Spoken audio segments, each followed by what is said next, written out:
Welcome back to You Can't Say That in Court, a podcast by Rise Women's Legal Center. I'm Vicky Law. And I'm Stephanie Melnick. We are your hosts as we continue this conversation about survivors of violence navigating the BC family law system. We recognize that the legal system we have in BC is colonial and causes harm to families, which disproportionately impacts Indigenous people. By speaking openly about these harms, we hope to raise awareness about the challenges survivors face as they navigate the colonial family law system. Our podcast is an attempt to collectively identify the barriers and advocate for positive changes to be made. Thank you for joining. Our podcast series will discuss difficult topics such as gender-based violence and intimate partner violence. This includes physical, sexual, emotional, psychological, and financial abuse. Please be aware that this is a thread that is woven throughout all the episodes, and we hope you will take care of yourselves however you need. Welcome back to You Can't Say That in Court. Vicky and I have been talking about where we want to take season 2, and we were reflecting on the fact that last season we talked a lot about challenges that survivors face when they're trying to leave an abusive relationship, and the myths and stereotypes we reviewed kind of feed into the logic of staying and trying to underline why it does make sense to stay in abusive relationships. And now for this episode, we want to look at the other side of things and the systems that are available to help survivors leave relationships and maybe why they're not working exactly as they were meant to be, and some of the challenges that maybe we can start solving. Yeah, it's like the other side of the same coin, really, because if the systems were better, then survivors could maybe leave an abusive relationship in an easier way. But I think they're kind of go hand in hand, unfortunately. Yeah. And unfortunately, also, there are lots of really good people working in these systems or in these organizations who truly want to help. They have big hearts. They maybe understand the complexities of family violence, but somehow the structure of the organization they're with or the procedures that are involved get in the way of actually providing holistic kind of wraparound supports that could help. So, yeah, we're just going to start talking about a few of them. Should we start with, we talked about the medical system and kind of hospitals and emergency rooms specifically. Are you ready to dive Yeah, into let's this? dive in. Yeah, okay. So we have acknowledged that there aren't a lot of options for ER doctors and nurses to help with long-term solutions because an emergency room is specifically designed to just do that immediate emergent issue and deal with that kind of a solution. And it doesn't work well for giving long-term supports for someone who's trying to leave an abusive relationship, but it is an amazing frontline opportunity to identify when someone is in an abusive relationship if they've presented at the ER with some kind of injury that was caused in like a family violence altercation. So it's this weird juxtaposition of being well positioned to identify it, but not being equipped with the mandate to do anything to help, because they're, the doctors and the nurses are there to help with just that immediate injury. Or they may not have, they're not equipped with the resources to help Yes, because it's the if they can resources. That's what I treat, mean. it's like Yeah. a treat a injury, that's kind of where the medical expertise, stops. It's like they don't have the resources to figure out all the other things that we've talked about, such as like the housing and the separation and the safety planning, you know. Right, exactly. And we do know in some communities, mostly larger communities that are better resourced, that they might have social workers they can refer someone to if Yeah. the survivor does accept that kind of help. There are mental health supports that might be available, but oftentimes, even in larger communities, I don't think these resources are generally available overnight. No, and not just that they're not available overnight, but also the medical system is another system that I think needs a lot of work. I'm not a medical Right. expert, but I have heard medical experts say that it is also broken. And so, especially when we're talking about mental health, I just think we can all agree that there's just not a lot of mental health supports out there. Yeah. Yeah. And for these workers, but social workers or mental health support workers in the hospital system, they're triaging, right? Yes, They're exactly. prioritizing cases, and unfortunately, there's just not a lot of those folks to help to go around with for all the Right. people who need it. Yeah, I think this is one of the major concerns. Like you said, the resources aren't there and the mandate isn't there. The idea of an emergency department is to treat the emergency and then move on to Mm-hmm. the next emergency. And it's not necessarily designed for long-term supports, not fundamentally Mm-hmm. anyway. Yeah. Yeah. And I've had doctors, ask me saying, "Oh, can we have Rise's information pamphlets in our Right. office?" Hmm. Because they're not equipped to discuss, they don't have the knowledge to discuss the separation and what that would look like and the safety planning and all those Right. things and all, but they want to do that warm referral to someone who has the knowledge for that type Hmm. of work. So definitely the desire to support is there. Is I think it's the knowledge and the resources. Yeah, absolutely. Yeah, and some smaller communities do have agreements with the Mm, police-based victim service workers to be on call overnight in some instances. right. It really depends on that specific community and what the VS workers' contract is like, but also it's not a great solution either because that's just one person who, yes, they could arrive in the middle of the night, which is really helpful to be on demand, but they are just one person without the full complement of skills and resources that are also needed. So it's a nice idea. And I actually going back to what you're saying, I think it does indicate the desire of the emergency room Mm-hmm. folks to have more resources to refer to. It's just really complicated to find the right group of people who can take it on. Yeah. And just for our listeners who don't know what VS is, I'm just going to expand on Oh that. Stephanie yeah, mentioned thanks. VS workers earlier, and VS stands for victim service workers. Yeah, perfect. Thank you. Yeah, so similarly, police and generally criminal justice system responses are a little bit isolated as well. You know, they're really looking at one Mm-hmm. specific incident in isolation, evaluating who might have perpetrated harm, who might have been the victim of harm, and then pushing that through a series of process or a process that's looking for an outcome. And it's really hard to have that long-term ongoing support with multi-dimensions that actually supports a survivor in leaving a difficult or abusive situation. So again, not designed specifically for that long-term complex multifaceted analysis of the situation. And it really relies heavily, the criminal justice system in particular relies heavily, I guess any legal process actually relies heavily on the person who's being ordered to do something, that they have respect for the law and the Mm, piece of paper that that order is written on. And that's a big assumption. If someone breaks a law, they often get an order to, like, for real this time, finger wag, don't break yeah. the law again. You know, it falls short in some cases because the premise is that everybody follows the laws and the rules, but that's not always the case. So that's another dimension of, yeah.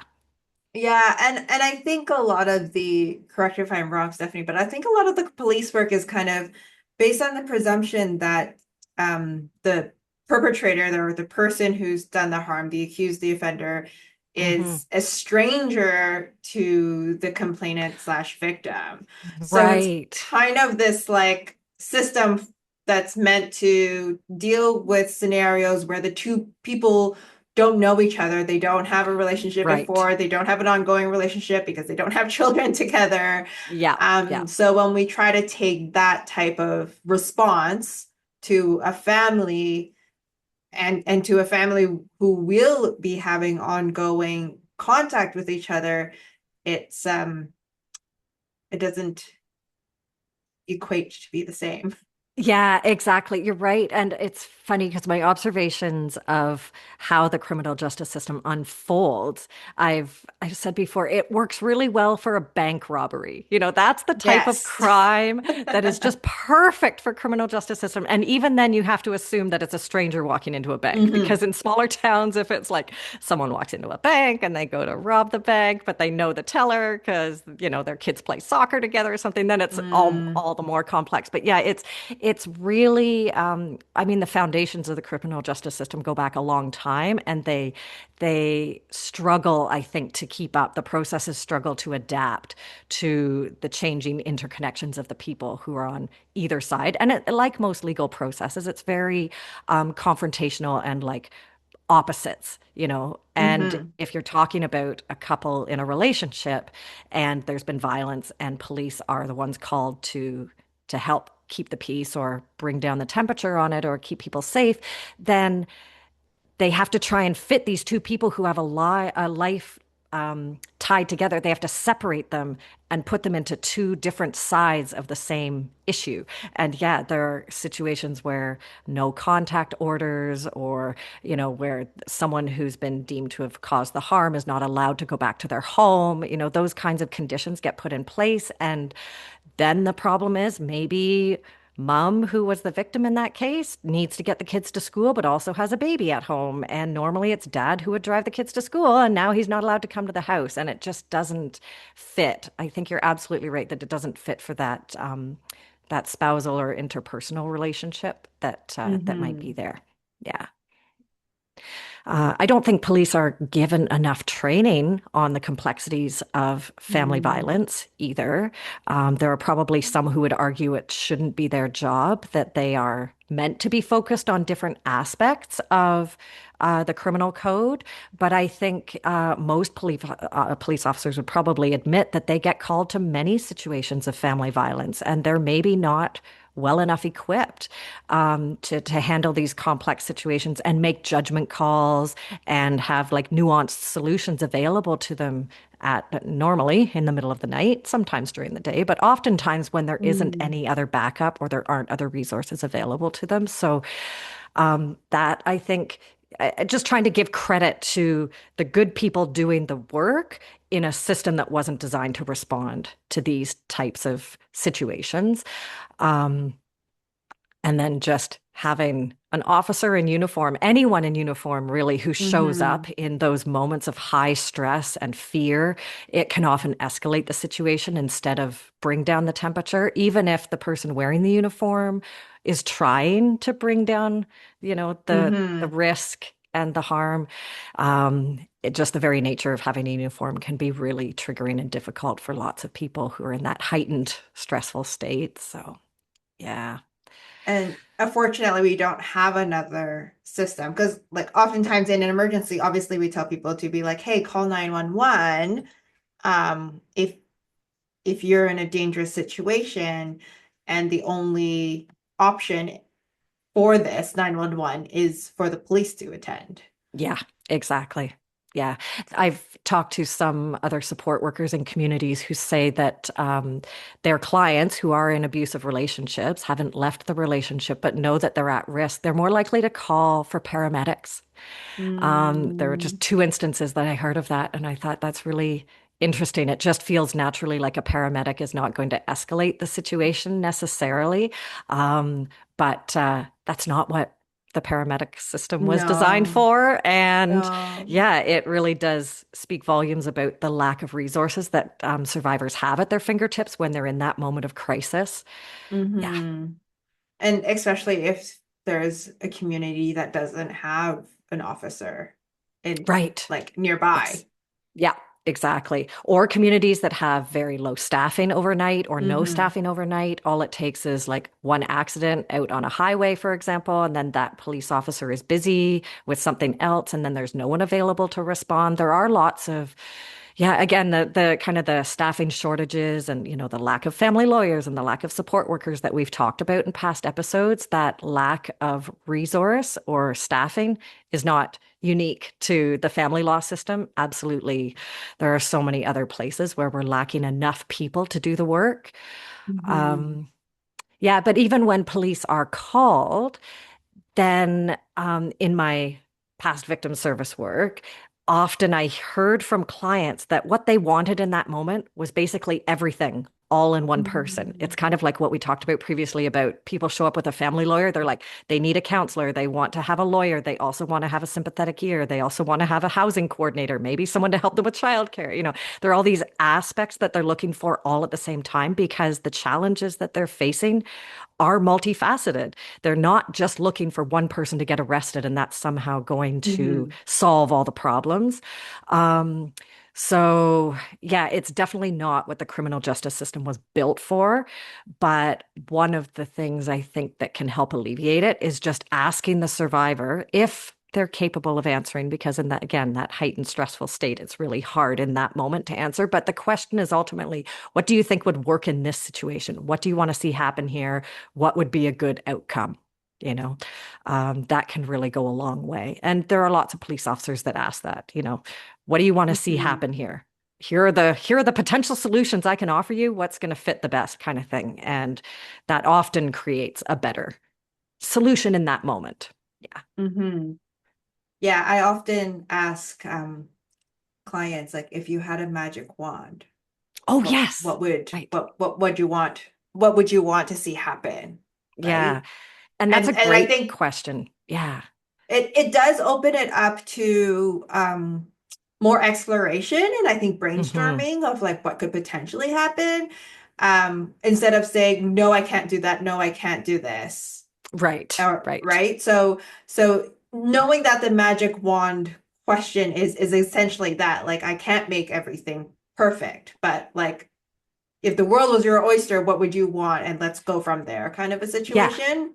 Exactly. I love that question because it definitely allows the client the space or the survivor, the victim, the space to talk about everything that's on their mind. And Mm-hmm. there are no boundaries on it. But then whoever it is that's listening to that answer can describe what they're able to do, which part of that they Mm-hmm. can help with. And then it also helps identify what other resources would be helpful. Yeah. Yeah. Yeah. That we kind of were talking a bit about the criminal justice system generally, not responding to the complexities of family violence situations, Mm-hmm. which we would hope allow and support a survivor to leave an abusive relationship. But part of that is the evidence side of things, Mm-hmm. that courts are looking for and police are looking for when they're investigating both sides of the story, so to speak. They want to hear both sides and then make a judgment call on either which side is more credible or which side is the one in need of some kind of rebalancing that the Mm-hmm. courts can provide. And so that's really hard when one person is trying to leave a relationship and they're telling their side of the story, for example. Um, yeah, we'll get into that a little more later with some of the protections that are available legally. But generally speaking, looking at isolated incidents and not considering a bigger picture or like behavior over time with the coercive and controlling behavior Mm-hmm. lens, without that, I think it's very hard also for the courts and for investigative officers like police officers to actually know what to do. What kind of decisions should they make? What kind of action should they take? Yeah, it's a bit difficult in the criminal court. I mean, the courts and the legislations, not the courts, the legislative bodies like talking about making coercive controlling behavior a criminal offense now. Yeah. And I think there's a lot of reasons why that may or may not be successful. You pointed out to the fact that like the police aren't being trained on how to handle complex family matters, especially when there's abuse. Um, Right. and so it I don't think it's an easy fix. Like making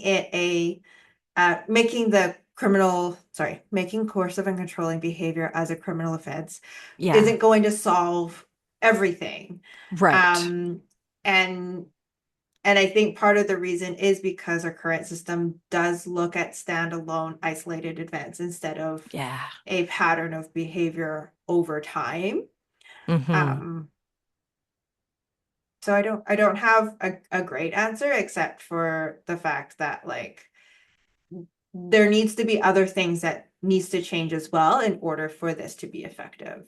Yeah, I would totally agree. And if we look backwards at some of the changes in legislation that have happened, many changes, the intention is really good. It's often Mm-hmm. in response to a really like a highlighted concern that's not being addressed by a law or a procedure.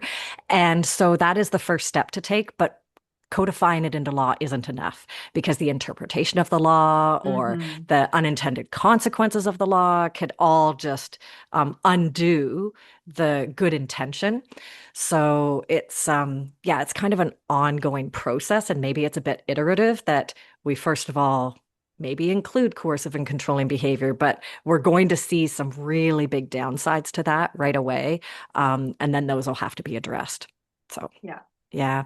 I just also want to add, before we finish talking about the criminal justice system, that when there's a real crisis in safety and police are called, then there's a lot of automatic stuff that happens with either, the accused, the person who caused harm is getting conditions put in place against them, or then they have to appear in court or whatever it might be. There's an ongoing criminal process besides the family law process and Mm-hmm. possibly the leaving of the abusive relationship that the survivor is, those steps that the survivor is trying to take. And it oftentimes just makes things so much harder, which is totally the opposite idea of why police are there to help people stay safe. They're not meant to be making things harder, but I think just having the court dates and the many appearances and an onerous process, it just makes everything so much harder for someone who's struggling already.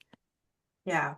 Yeah. And I think that's why, we do have a lot of people walking away from either the family or the criminal process or both, Yeah, because yeah, it's just too difficult to navigate. And sometimes people are like, I just want to move on. It's been so long, like a year or a year and a half, 2 years, and right. I just need to move on to this other aspect of my life. Yeah, exactly. And I think we've said before, it ties into people just trying to live their lives and meet their basic needs. Mm-hmm. If all of these processes are stopping them from going to work or stopping them from having time to spend with their kids or take their kids to sporting events or dance class or whatever it is that they Mm-hmm. need to be doing, those are truly going to be their priorities. If they have housing precarity, then they're going to end up needing Yeah. to pay attention to that first. And I think we've mentioned in the past as well that when those basic needs aren't being met, it almost sets people up for being in a lucky position or a privileged position to be able to even engage in a legal process, because Mm-hmm. if you're actually engaged in the court system the way it's designed, you have time, you have flexibility in your Mm-hmm. job, you have childcare, you have the money, like all of these things need to be in place for you to actually, for someone to actually engage in the processes. And that, again, that's not what all of the court's objectives were originally meant to be either. No, Yeah, the it's a bit unintended consequences are, hypocritical. it's kind of hypocritical, and just the good intention that in real life translates into this spider web of problems and challenges. It's very, very sad. It's very disheartening, but it's also very interesting. And I think that's kind of where we collectively as society and legal professionals can make a difference in that unintended consequence realm. Mm-hmm. Yeah. Another system that also has some Mm. unintended consequences is child protection. And this one is a big topic, but we're just going to touch on it, I think, really quickly here with just to complete the discussion about how the system doesn't necessarily respond to what a survivor needs in order to leave an abusive relationship, and also to help explain why someone might not reach out for help because they're concerned about what's going to happen to their family and, in particular, their children. Um, I think child protection processes are, again, the intention is good. We want all the kids to be safe. I mean, societally, I think we would all agree we want children to be safe at all times. That's our goal. But because processes have been developed over time that have to automatically be followed, checklists or steps taken or next actions that are just part of the job, so to speak, then the survivor or the parent often loses control of the process. And if they know someone who's been through it, they might hesitate to reach out for help when truly child safety is a risk. Yeah, I think that kind of falls into as well, connects to the duty to report, which is kind of a technical term. And we're trying to keep Hmm. our language really accessible in the podcast, trying to get the information out to everyone. But just that idea that certain professionals, when they learn about a safety risk or potential harm for a child, they are obligated to report that to child protection. And that puts a lot of legal professionals in a tough position as well because they want to help the family in the way that, and in particular the survivor, in the way the survivor wants to be helped.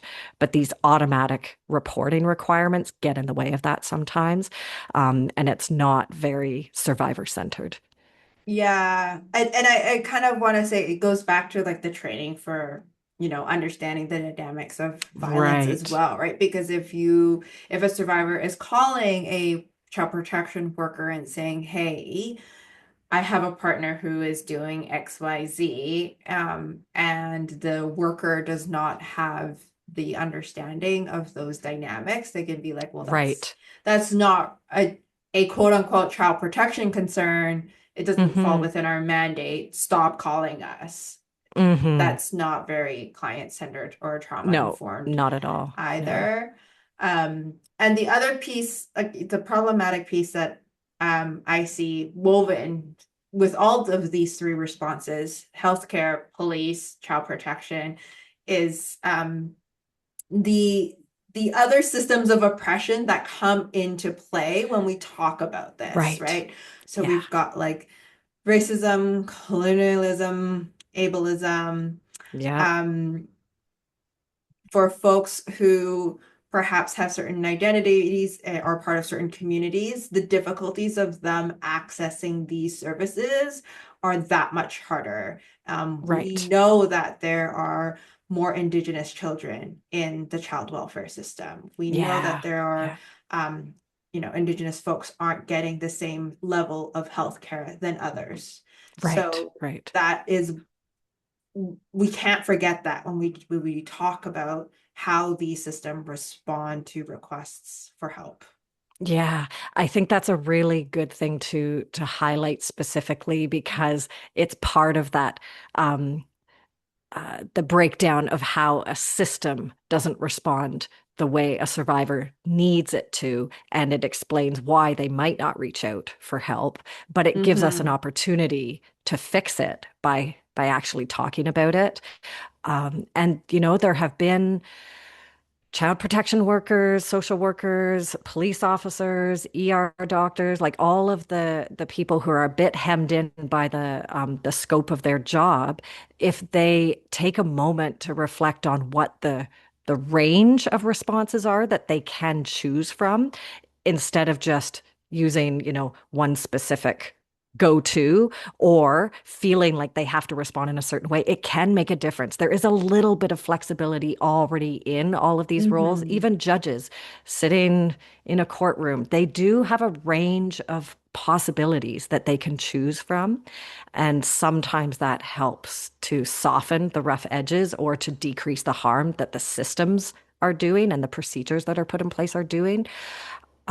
We've also talked previously about how a survivor with a trusted support worker of any kind, just someone who's been helping them in the past, if Mm-hmm. that person is available to help advocate for them, that normally helps open up the conversation instead of closing it down. It turns more Mm-hmm. into, well, what's going to work in this situation? What does the survivor say? What does the rest of the family need? What's the right, complement of supports for this particular family?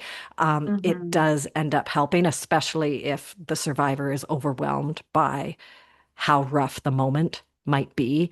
Um, yeah, Yeah, it can help. and the worker can help the survivor navigate through all these different systems, right? If someone is Absolutely. involved in the Yeah. healthcare system as well as the criminal system and child protection and family law, those are a maze on each of its own.